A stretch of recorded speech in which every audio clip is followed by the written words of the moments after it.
So there's a new liberal narrative brewing. Despite blue states crumbling into crime-infested no-go zones, the media wants you to think that it's the red states that are terrible.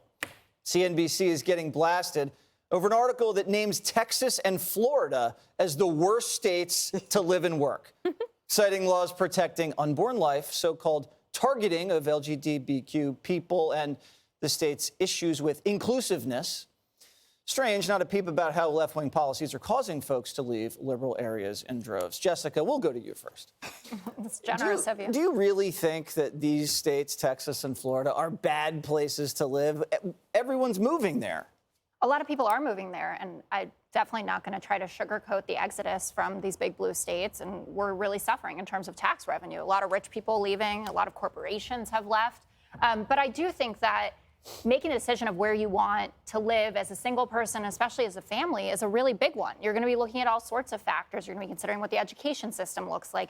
You're going to be thinking about what kind of access to health care. If you have a daughter that you're going there, a lot of people have said in terms of picking where you go to university, for instance, if you're going to end up in a state where you could become pregnant, let's say 20 years old, and you're not going to have access to reproductive health care there, that does matter. Climate change matters. I mean, we're seeing record temperatures going on right now. Texas has been under a heat advisory forever. In Florida, they had a record on Monday, 109 in Miami, where a lot of people moved to, 16 days in a row of at least 105. At least they have affordable energy.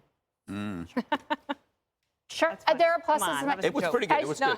But there was a study out from the Council of Criminal Justice, nonpartisan, looked at data of 30 U.S. cities, including LA, Philly, Chicago, New York, the first half of this year, and the homicide rates have dropped by over 9%. And now the homicide rate in Miami is 3 times that of New York City, with a GOP mayor who thinks that he's going to be president of the United States of America, and a GOP governor who also thinks he's going to be president of the United States of America. So go blue states. Oh, go blue states. It was so high. That's what it was. When you get that high, it has to come down at some point. But anyway. Does it? Yes. I thought in Biden's America, the killing never stops. Well, it seems that way. Greg? Oh, this is why the United States is great, though. It's federalism, Dana. Oh, that's interesting. It's a terrain for beta testing, right? Every state can try out stuff. They should be trying out more stuff. There should be sanctuary cities for people who want to have guns, right? You come here with your gun. We'll take, like, we have sanctuary city for illegal acts. So, like, why can't we have sanctuary cities for other things? How about a sanctuary city for not paying taxes? I mean, there should be comparisons to things that... It's called Delaware. Yes, exactly.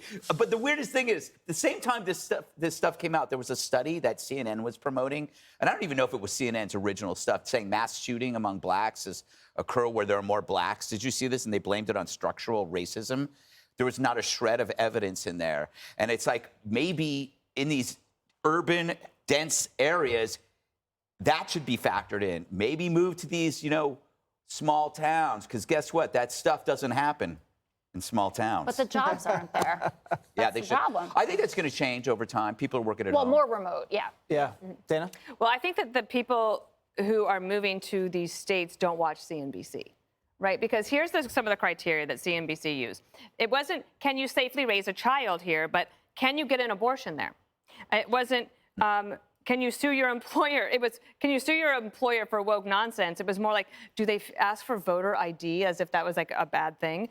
They asked things like, in Tennessee, it's hard to live in because the legislature banned drag shows for children. I'm moving somewhere else. Why that's hard to live there. But people started voting with their feet during COVID, but it's continued. And I love the experimentation, especially when they look at their paychecks and go, whoa, I got more money in my pocket. That's true. Judge Janine. They didn't even try to be fair in this thing. The 10 states, and I agree with Dana. I mean, it was all about voting, reproductive freedoms, inclusiveness. It had nothing to do with the economic conditions, buying a house, safety, free speech, free religion, all that stuff. No, that was not part of it. But every one of the states that they say are the top 10 worst, they're all Republican. They didn't even try to throw one blue one in there, But the truth is, the top 10 states are people people are fleeing, 9 out of 10 are Democrat states, and they're fleeing for a lot of reasons. And it is a lot because of the taxes and because of the fact that there is no safety there.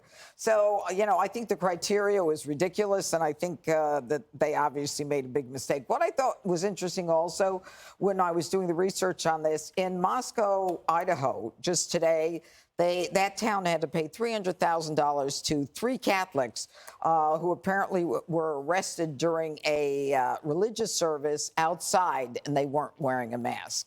That's the kind of religious freedom that's important, too. All right, Jessica, 0 for 3 today. Let's see if she can turn it around in the next block. Oh, a John Kerry block. All the Thanks best. a lot. Hi, everyone. I'm Brian Kilmeade. I want you to do me a favor. I want you to click to subscribe to the Fox News YouTube page. This is the only way that I know for sure that you're not going to miss any great commentary, any great news bites, any great interviews coming your way on Fox. You can get it all here on YouTube. So subscribe right now.